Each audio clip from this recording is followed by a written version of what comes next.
like the music too. Yeah. A little bit of jazz, all that jazz. And this thing really broadcasts well. I don't, you can bring it closer if you want it, but. Oh, okay. We should get started? Yeah, Okay. we're ready to go. Okay, good evening, everybody. And thank you for attending this budget listening session. I also want to thank the HPTO for their efforts in organizing this session. Also want to thank the school department for making this venue available for this session. And also thank Tim O'Leary, Susan Rothermake, the school superintendent, for their efforts throughout this budget process. As I've been saying, we still have a long way to go and more work is yet to come. In terms of why we are here tonight,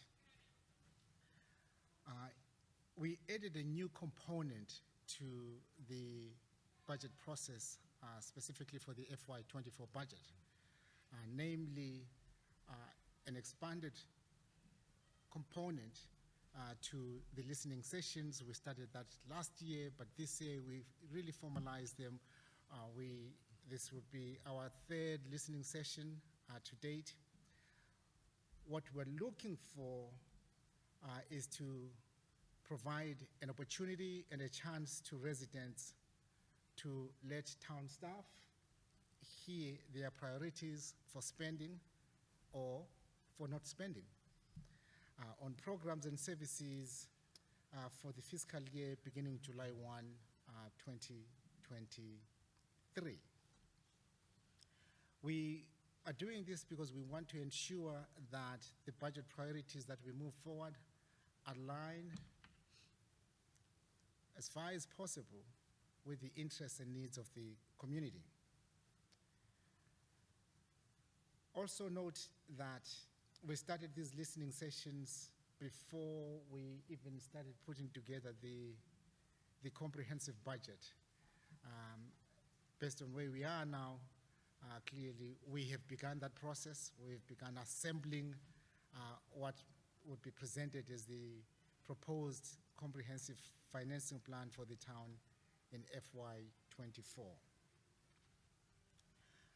These listening sessions are separate from the departmental budget public hearings. School committee has held several public hearings on the budget. The select board will be doing the same, and the appropriations committee leading to town meeting is also going to hold a public hearing. We are also taking this opportunity to share with the community the process that puts together the budget. I think what you've been hearing in the past weeks and past months are departmental requests. This is what the departments want for the coming year.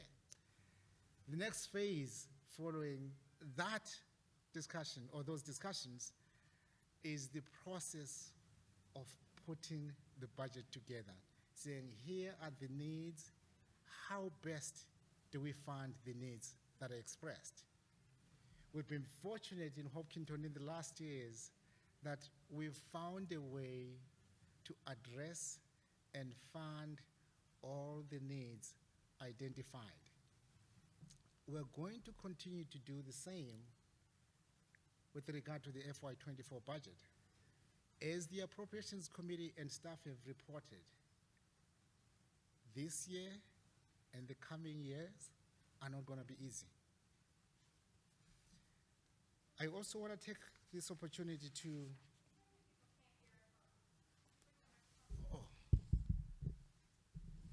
Can you hear now?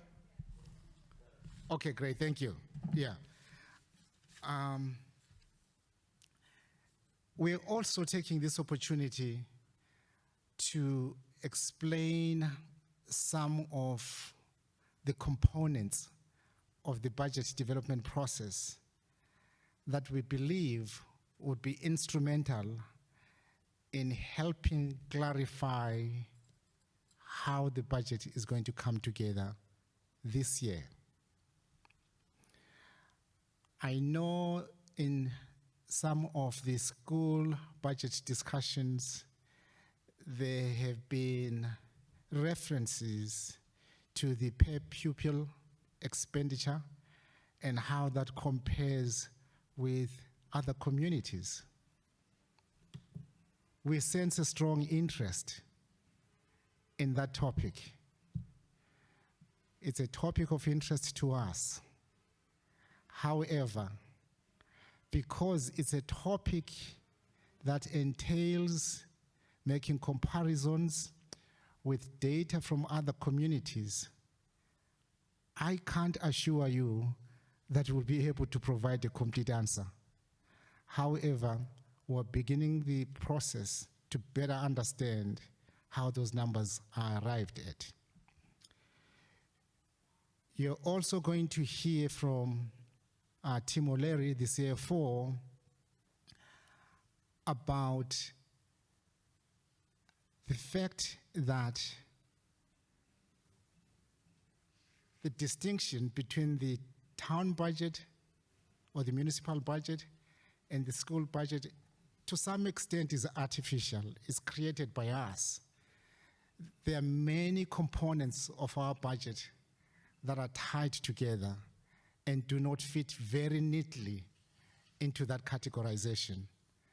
Yes, we would like to tell you that the school budget is about this percent of the overall budget, but by the end of the day, we're one town, we have one budget, and we're looking for one budget solution. So at this point, I will give the floor to Tim O'Leary to walk you through some of the components of our budget development process. Thank you, Norman, and thanks to the HPTO. It's great to be here tonight. Is my voice coming through okay to everybody? Good, thanks. So I want to start out with a quick overview of the current budget, the FY23 budget. We haven't developed the full 24 budget yet, so it's good to look at the 23 to understand the structure of the budget. We like to show the whole budget, the revenue and the expense side, rather than just presenting a spending plan, as often happens in these situations. So this pie chart represents the whole sources of funds for our current year budget that we're operating under right now. We also have a water and sewer enterprises that are separate and are not part of this. They're run as business-like activities within the town, but this is pretty much everything other than water and sewer that you think of as your general government budget. $104 million in FY23, and you can see where it comes from here. The big blue slice from 12 o'clock to 10 o'clock is property tax. So that's 81% of our budget. The next slice, the red slice you see next to that, is local aid that we get from the state. And that comes out under a variety of complex formulas based on really the stability of the town, the wealth of the town, and we get that second big slice of money from the state. We get some money every year from our unspent funds from the prior year. We budget cautiously, and then we try to manage carefully throughout the year. And in this example showing this year, the balances from prior years account for about 3% of our budget.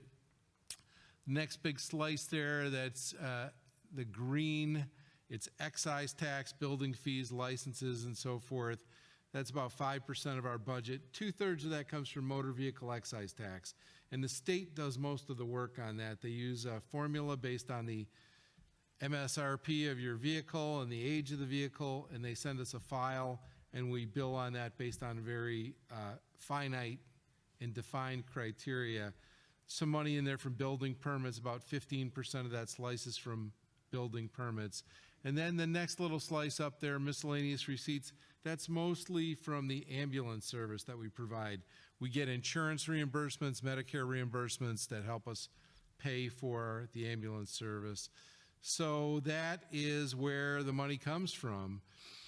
Moving on to the next slide, slide 3, the property tax, of course, is really important. As you saw on the last slide, 81% of everything, and it's based on the valuation of assets in the towns. And there are 4 categories of assets that we collect property tax on. One most of us are familiar with is our residential property tax.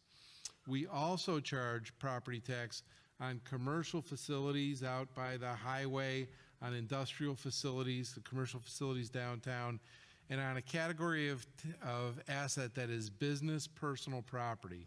So the productive assets owned by businesses, whether it's a pizza kitchen or infrastructure at the Hopkinton LNG facility.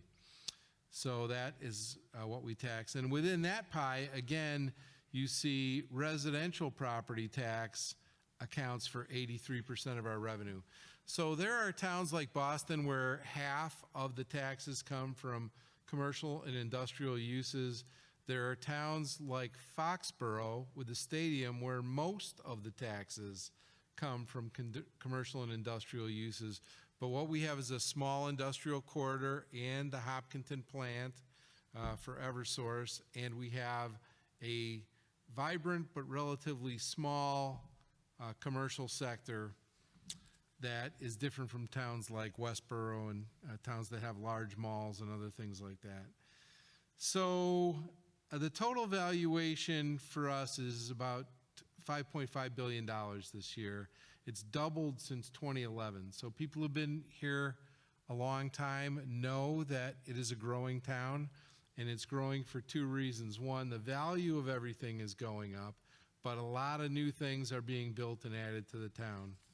And those 2 things together have doubled our valuation since 2011.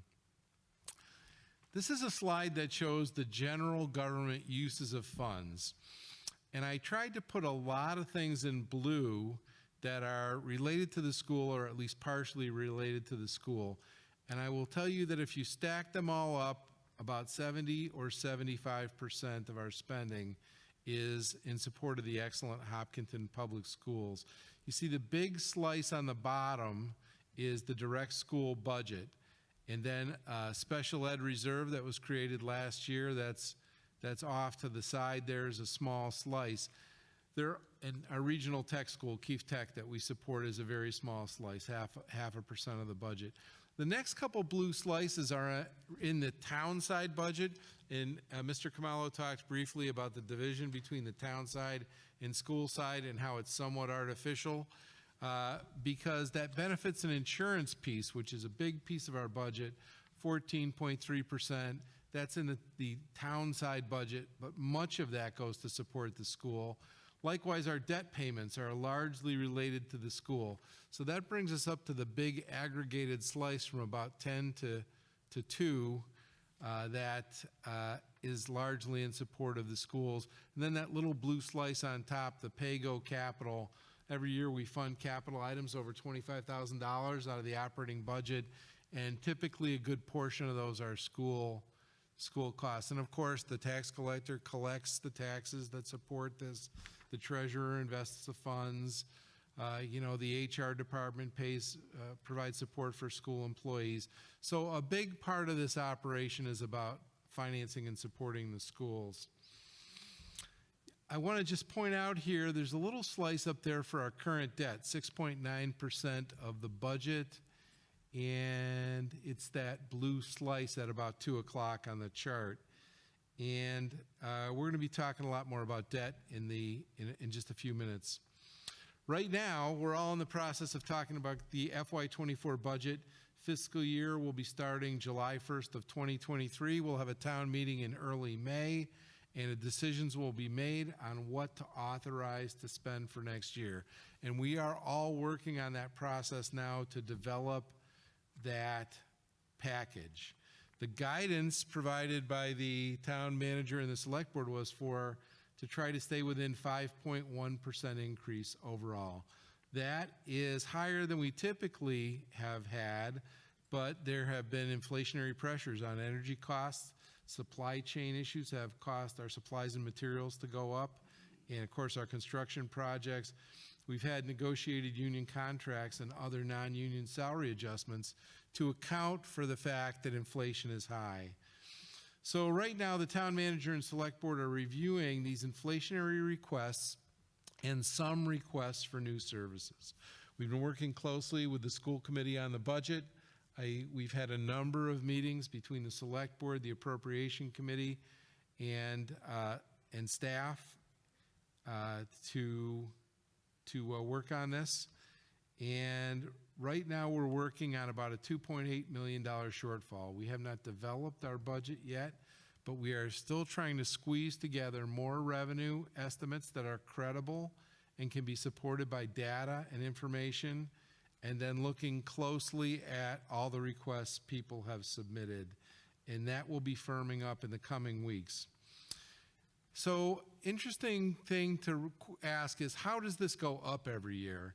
And the first way it goes up, which is most consequential for most towns, is that Proposition 2.5, which was voted in 1979 and implemented in 1980, allows the tax levy, or the bills we send to every homeowner, to go up by 2.5% a year to deal with inflation. So we also get money from new growth when a town is growing. So we're a growing town.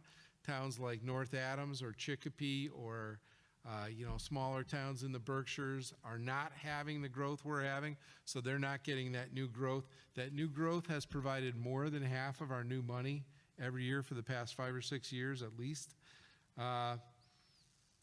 And so in the coming year, we're going to get about $2 million from this Proposition 2.5 to support increased spending in the town. And I need to give you a little context on that. The school request, which is evolving alone, asks for $4.6 million. And that's just the blue slice at the bottom. That's not the other blue slices for benefits and insurance and the debt payments and the pay-go capital. So that's $2 million in new revenue from Prop 2.5 and a $4.6 million request to increase spending in a part of the pie chart, like a little over half of the pie chart. And we have to accommodate needs in the other departments, and we need to accommodate accommodate the other costs that are going up. So again, that bottom slice, no debt, no benefits, no pay-as-you-go capital. We just have that new growth coming in there. Now, we hope to see some relief from our new governor. Hopefully we'll see some improvements in local aid. We're looking closely at interest, which is going up a little bit as we invest our tax revenue in short-term securities. We're getting a little more interest income, but we are in a tight spot with $2 million in new tax revenue under Prop 2.5 and requests on the order of $4.5 million just for one department, the biggest department. So each year we also develop a capital budget, and this slide shows a summary of the 29 capital requests we've had for May 2023. Town meeting will look at those requests. The select board will review them, forward some or all of them to the town meeting for action.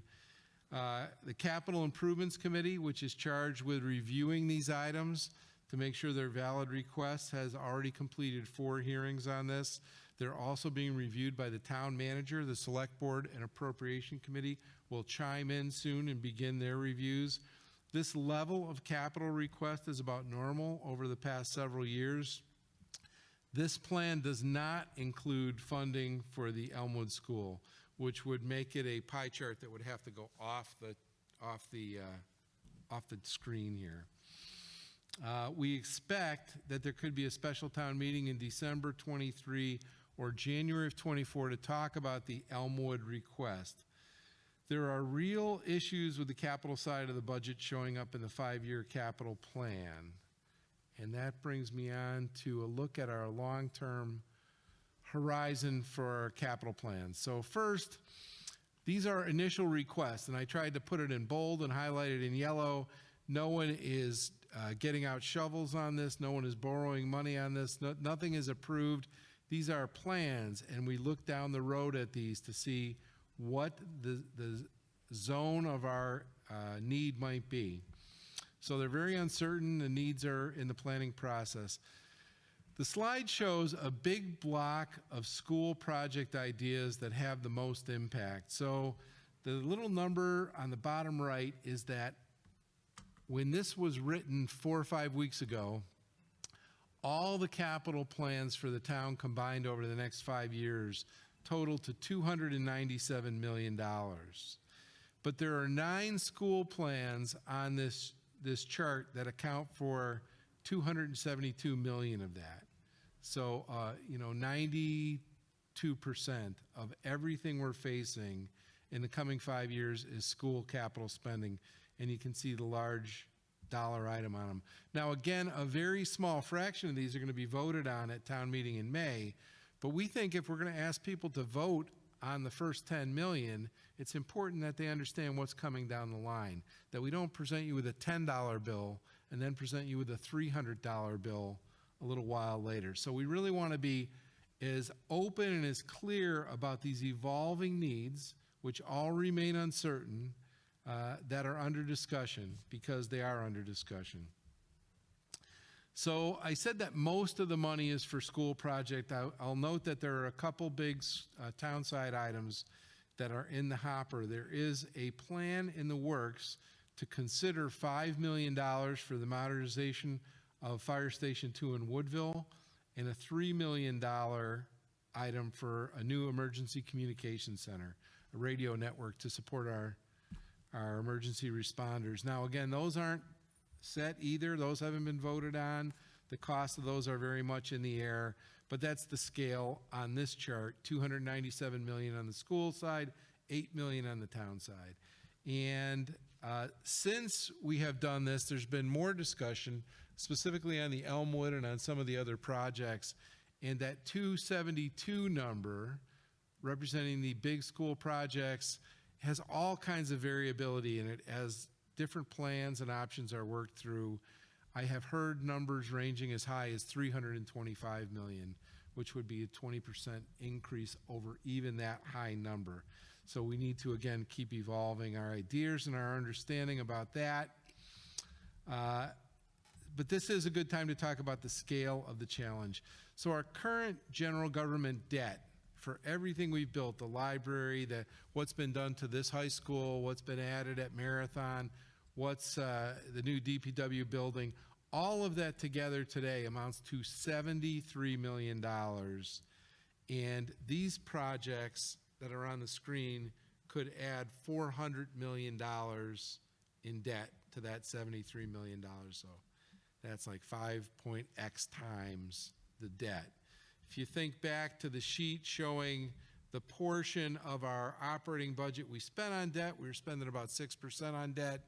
If we go from having $73 million in debt to well over $400 million in debt, we're going to be spending a lot more on principal and interest. And a point about the way municipal finance works: it doesn't work like our house, where we borrow $500,000 and we pay a straight amount over time, and our debt is $500,000 the day we get it. That's what we think of as our debt. In the municipal world, if you borrow $1 million and there's interest to be paid in the future, the day you borrow it, you have to book $1.25 million or $1.3 million as the debt. You have to book both the principal and the interest. None of us mortgage payers think about that. We sit down and say, oh my goodness, I got a $500,000 mortgage. We don't sit down and think, I've got an $800,000 mortgage. But in the regulatory regime for municipal finance, that's what we have to do. We have to factor in the principal and interest on the borrowing the day we take out the debt. And so here is a slide that moves on to impact. Now, we always talk about tax impact on the smallest items and on the biggest items. We bring it to town meeting, we have slides, graphs, charts, and this is a slide that talks about the tax impact on homeowners, and it's applicable to business owners with a similar level of asset based on different levels of borrowing. So there's two tables. The section on the top shows if we can borrow at 2% interest. Now, we've done long-term borrowings as low as 1.8%. but interest rates are way up. And then you see below if we have to borrow at 4%, and you can see how impactful that can be as we look through some of the changes. We highlighted in tan there on both charts what the average home is in Hopkinton now. The average single-family home has a value of $753,000. The tax bill is $11,910. And we've done the math to show you what it would cost if the town borrows $1 million, $10 million, or $100 million and pays 2%. And you see that in that top tan line. And then those same amounts for the average homeowner if we borrowed at 4%. So you can see the interest rates are not immaterial. The difference between $725 per 100 million in borrowing to $993, I mean, that's a real tax impact to someone.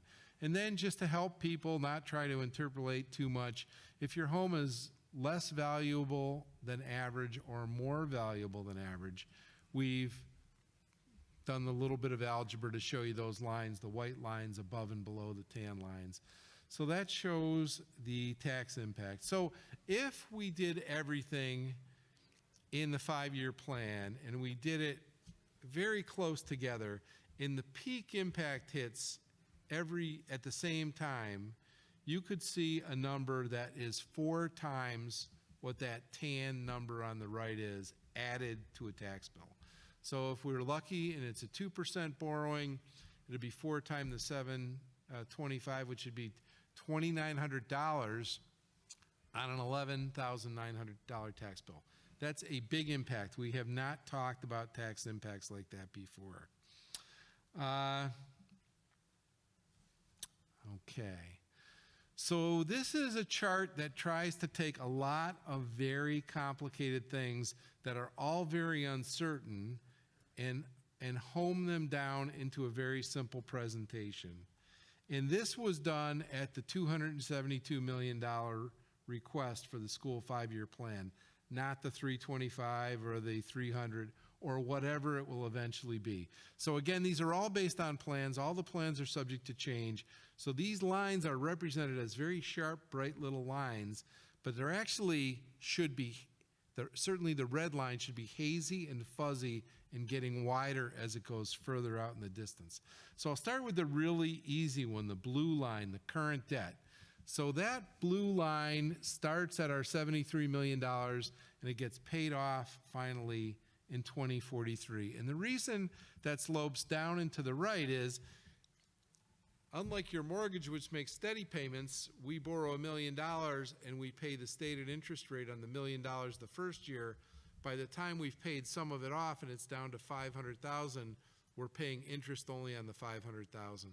So the interest goes away as we pay it off, and that's why our debt lines slope down in the top, because some things get paid off and everything is partially paid off every year. So the good news on the municipal debt front is this line always slopes down and to the left, and that's the end of the good news on that. So the yellow line on the top is our legal debt limit, and we've never really had to worry about that because you can see the difference between the blue line and the yellow line. We've never been close to approaching our debt limit. So there's a law on the books in Massachusetts that says towns can only have debt up to 5% of their valuation. And that's, so the town can be financially healthy. It's the same kind of credit rule a credit card company would apply or a mortgage would apply when you're applying for a personal mortgage. And that's a statutory limit. And that's going up because we have a $5.5 billion valuation now, and we expect that will continue to rise for 2 reasons. One, because our property is becoming more valuable, because this is such a desirable place to live, because we're at the intersection of the 2 highways, because of the schools, really. So now we come to the problem line, because that yellow line and blue line look like a beautiful future in which we have all kinds of room for financing and debt. That red line represents a point estimate of the 5-year capital plan that's been put in front of us. If all the projects are funded at the current cost level. Again, that should be a line that should be very fuzzy, it should be very thick, It should be thicker as it moves out into the future, and is probably going up and down as everybody's reevaluating the price and value of their projects that they're working on. We have a couple issues here. The first issue is that the red line crosses above the yellow line, which is a problem. So we would have some work to do something to avoid having our debt exceed the debt limit. And that might be some deferrals, some timing, doing partial borrowings. There might be things that professionals could do to help solve that problem. You know, that may be a manageable problem for us. And with some timing adjustments, it could be it is a manageable problem. The second issue is affordability. So that line represents tax impact that's new and additional to the extent that it's above the blue line, and that's a big gap above the blue line. The previous slide talked about that affordability, and it has an impact on some wealthier people who live in very valuable houses, but it has an impact on people who are struggling to buy into our community, struggling to stay in our community, some seniors who are struggling to stay in our community. So there's going to have to be a value judgment as we look at this bow wave of capital projects about what is it the community wants to be vibrant and excellent and outstanding, and what is our duty to those who are struggling to stay in our community. And we on this table are trying to provide the information to help the community come to those decisions. And it won't be a decision made on a day. A little bit of that decision will be made at town meeting, and then next year's town meeting and the special town meetings for these capital articles. But the aggregate of all that will affect how the budget rises and what the aggregate cost is to some of the people who are most needy in our community. I'll go down to, I guess I keep that slide up for my summary. The 24 operating budget is not solved. As I said, we have a $2.8 million gap. We are working hard to solve that problem. We think it is probably solvable. We have been in this situation before, and we have good and long experience dealing with this. We're looking hard at potential budget reductions, and we're looking very closely at the estimates we have of our new revenue that can come in. The longer-term capital picture will be a challenge. Community engagement is important, and the community's eventual judgment on each of these questions as they're presented at town meeting are important. And we don't want to give you a little bit of information and have you make what you think is an easy decision on the first request and then be stuck on all the later requests. So we're having these listening sessions, and we're doing a lot of work to try to get this information out there. We're working on state and federal funding to the extent that we can to improve those revenue sources. I'd say finally I would be remiss if I didn't talk about our water problem, because while the town loves the schools and supports the schools, and all of our surveys prioritize the schools, in the latest survey, people are very concerned about the PFAS in our water and how we're going to address that. And that will not happen within the tax rate per se. It will happen within the Water Enterprise Fund. But many of our struggling residents, they pay the property tax, they pay the water bill, they pay the sewer bill. And we're looking at a big price tag to potentially connect to a safe, enormous water supply at the Quabbin Reservoir and get that water here to our town. Our production capacity is not enough to support our needs, and the water is contaminated. Those two things together make the expensive prospect of a connection to the Quabbin the best approach for us. It's not easy. Mr. Khumalo was having a session with Congressman McGovern on last Friday about possible federal help for that, but we think there will also be a serious impact on water rates in the coming years. And as people think about what they can afford on the capital, they need to keep in mind that the water rates could be adjusted significantly. And I think that's what I have. Great. Hey, thank you, Tim. Turning over to Dr. Cavero and Susan, is there anything you'd like to add? No, I don't think so. I think tomorrow evening, the school committee will be voting on the final budget for the school department, which I think should give you maybe a clearer picture of where we are. Great. Yeah. So at this point, we will take any questions.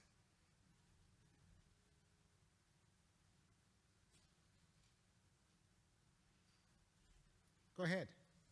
Name and address, please.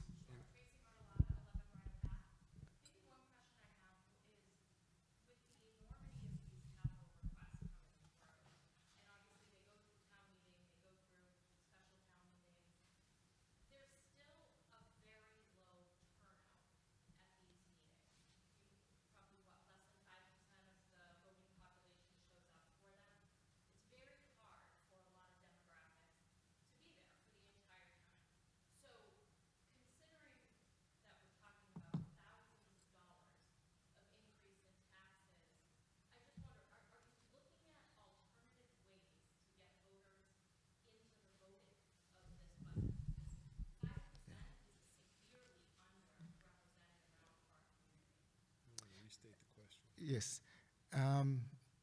Very good question. For the benefit of the residents who are listening at home, the question being asked is, given the enormity of the capital requests, which will have a significant tax impact, are there any efforts that the town is taking to ensure that we have a broader participation in the votes at town meeting, in the public meetings, as well as the ballot questions? The answer is, thankfully, the select board, town manager's office, town clerk's office, and the town moderator have been looking at ways to increase participation at town meeting. There are various suggestions that have been made, and we're hoping that in the coming months we'll continue to engage the public in terms of these solutions that have been proposed, and hopefully find ways to increase participation. I can share with you that the issue that you raise is common in many, many other towns. Voter participation in local elections that have to do with the budget is very low. I don't know, I know the chair of the select board is here. She may also want to add to that answer.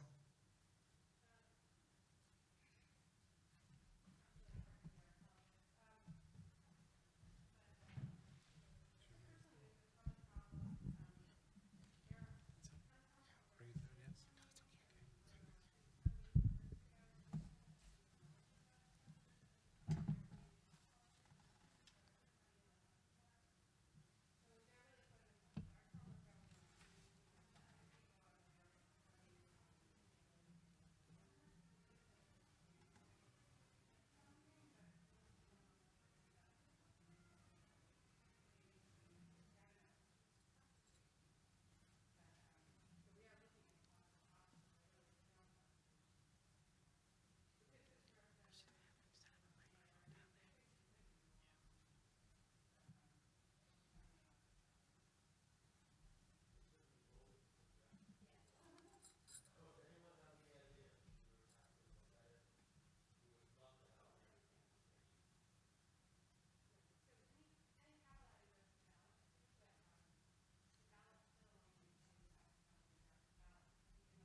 You know what, I'll take it down to here.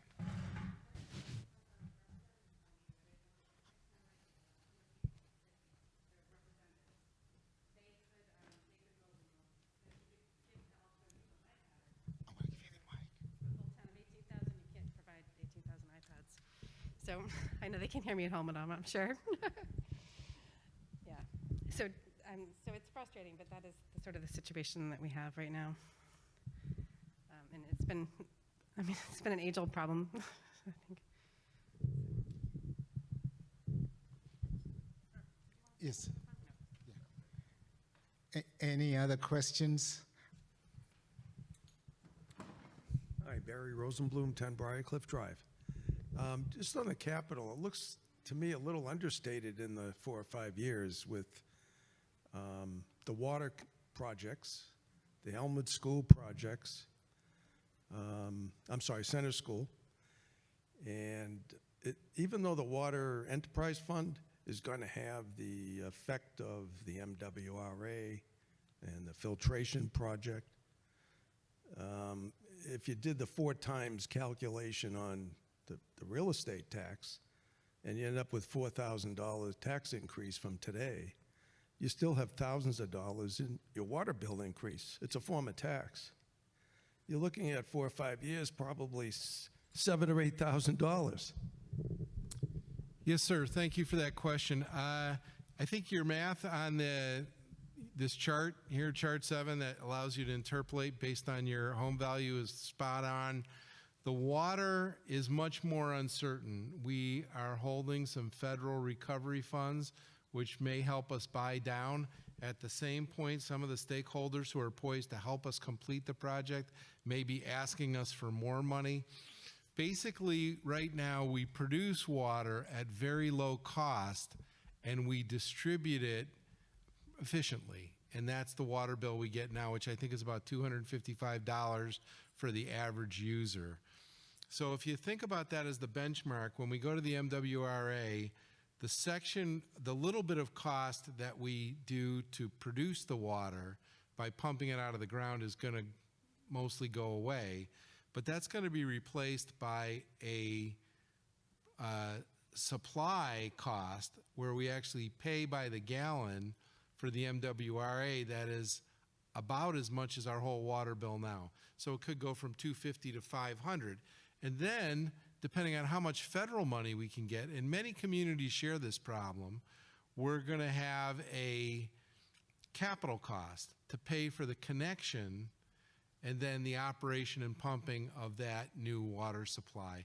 So, you know, it could double to get us to production and distribution, and then it could go up somewhat more. So I think it could go from $250 to maybe, depending on how much capital money we get from the federal government and others, and how much money we use that we already have, it might go to $600, it might go to $700. I don't think it's going to go to $2,000. I think, you know, and that's a significant change for people. Many people who are struggling to stay in the community. It's not trivial, safe, clean water. And that doesn't provide water to every house in the community. It provides safe, clean water to the people currently in the system. So that's a whole nother issue that could be on our horizon. But the big impact is that, you know, 25, 35%, depending on how these costs come in and whether it all gets approved or it doesn't get approved, taking a $11,900 tax bill and adding 25, 35% on that. That's the big thing in the short run. And then over time, we pay off the debt, we pay off the interest. That impact goes away because it doesn't get added to your permanent tax rate. It gets added for the life of the project. So that starts to fade off. And in fact, in this year's budget, we're getting about a $600,000 benefit because old tax within the levy is getting paid off. Is that? Tim, part of the question relates to Center School. I.e., do these numbers include Center School or not? Center School is off the horizon on this chart. That's how close we are to a solution on Center School. It's off the 5-year capital plan.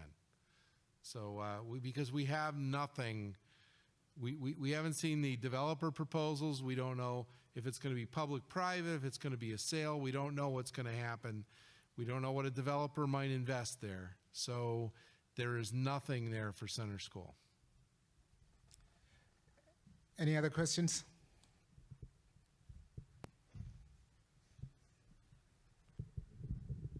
Hi, Jen Halliday, 4 Hill Street. I'm also from Hopkinton CPAC, and CPAC is thankful for the fact that cuts to therapies won't be included in this year's proposal, so I thank you for that, Dr. Kavanaugh. We're also interested to know where you're at with the critical needs list that was submitted by the HTA last week. I'm just wondering if that's going to be addressed, because we are concerned with the addition of 3 new administrators and with no help on the horizon for teachers. Thank you.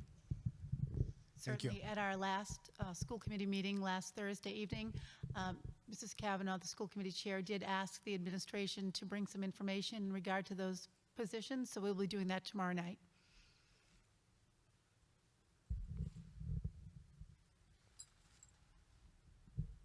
And, you know, I know there's a lot of language that's been used, a lot of discussion. I just want to say again, the schools at their last iteration didn't request a cut. They requested a $4.6 million increase. And again, we only get $2 million from Proposition 2.5 with nearly 20 new positions. So I understand sensitivities about specific services and specific needs, but it would be hard for anybody to characterize this budget as a cut in any way when $4.6 million, 8.3%, is being added in a operating environment where 2.5% is the legal baseline for raising spending. Tim, it may also be helpful for the community to hear what the additional personnel requests mean for the entire budget development process. So again, I think it's nice to have a few simple charts. So the 4.6 request, million dollar, let me not use shorthand for millions of dollars. The $4.6 million request in that blue slice on the bottom includes the pay for employees. The benefit side up there, that 14.3% around 9 to 10 o'clock, that's going to have to go up to accommodate those 20 new people. There's going to be more capital items, and that debt slice is going to be impacted. So there's going to be tax impact beyond that $4.6 million as a result of these requests. And, you know, on this per student spending issue that we sometimes come up with, we don't know if our peer towns of Weston budget the way we do, and if their benefits are part of their school budget, if their debt payments are part of their school budget, if their pay-go capital goes into part of their school budget. We don't know how they compute that. We know how we compute it, and we really haven't spent the time and energy to go out and do cost analysis of 8 or 10 peer communities. I guess our perspective is we have an outstanding product at a good price. I mow my own lawn at a cost of about $50 a year plus my time. My neighbor has a service and pays several $1,000s. I have the better lawn, and I'm happy with that. My goal is not to spend more than my neighbor on lawn care. My goal is to have the better lawn. And we appreciate the extent to which the schools and the police and fire and all of our public services try to do that. Our goal is not to lead in spending. Our goal is to lead in quality. Thank you. Follow-up questions?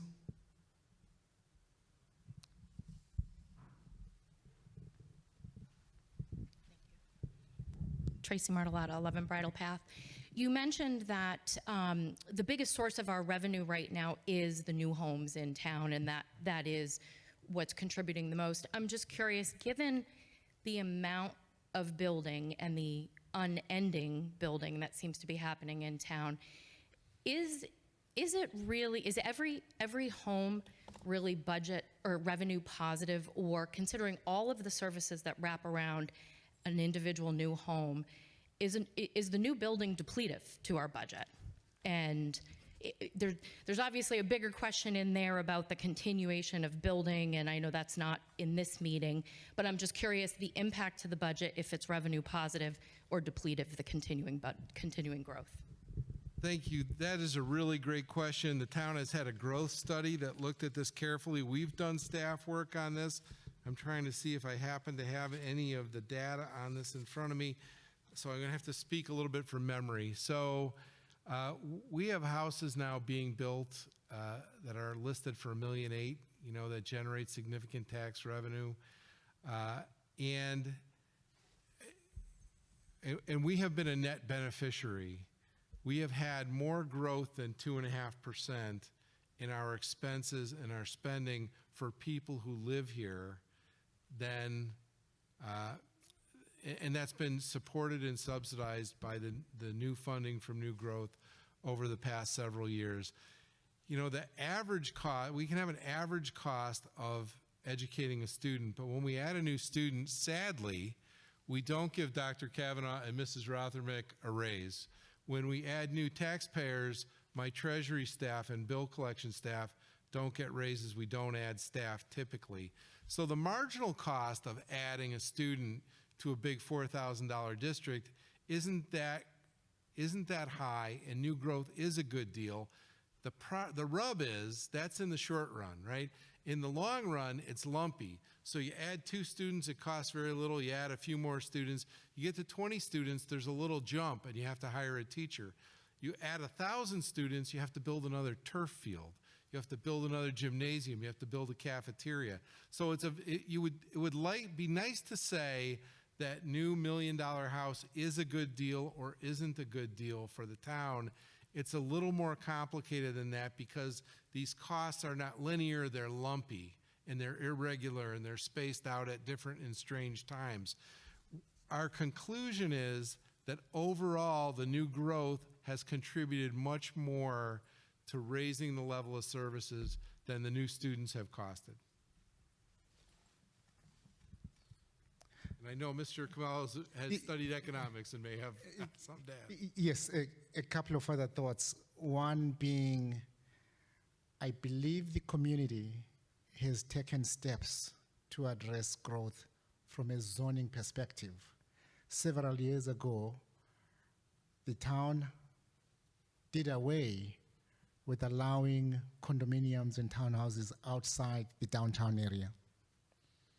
So, unfortunately, we now also have a new law that has come from the state. It's the MBTA Communities Law that will allow for the construction of multifamily homes and housing in the communities that agree to accept that option. Also,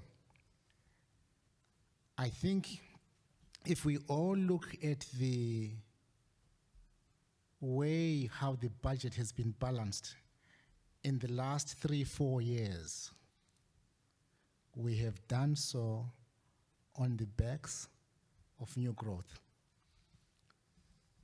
Our budget increases far exceed our proposition 2.5, and we've only been able to then balance the budget by then utilizing income from new growth. And I'll just be specific on that before you go off that point.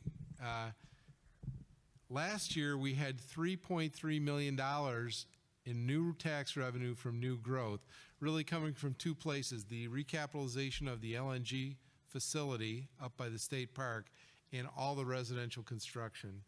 And again, less than $2 million last year from the Proposition 2.5 increase. So how could you have a $4.5 million school budget increase if you didn't have the new growth? Sadly, we will see if this strategy of slowing growth is prudent or not a couple years from now. Our projection for new growth for '24 right now is 1.5 million, not 3.3 million. So that's $1.8 million going away that could have been funding new services and new needs. So this is a journey we're on, and we will see whether our path is the right one. Sir? Yeah, I just wanted to add to that, you know, one of the concerns from this select board member is that we're hooked on the new growth money. As Mr. Kamala just said, we have balanced our budget relying on the new growth. So what happens when that slows down? So that's another concern as to, I'm not even sure if the pie chart really takes that into consideration.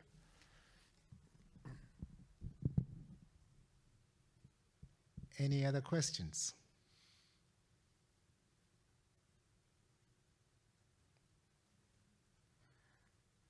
Again,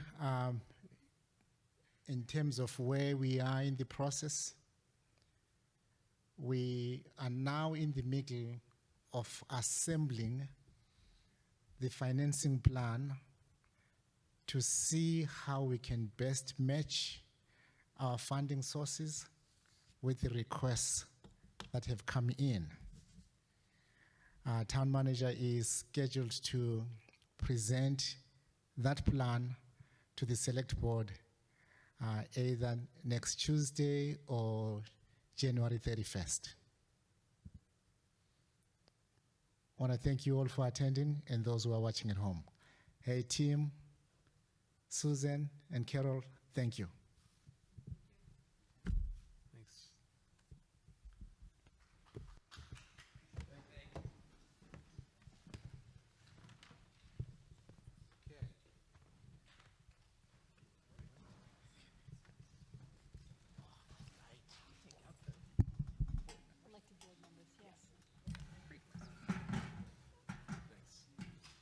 I think we understand the situation, and hopefully people are trusting us because we understand what we're talking about. Thank you. I'll turn this one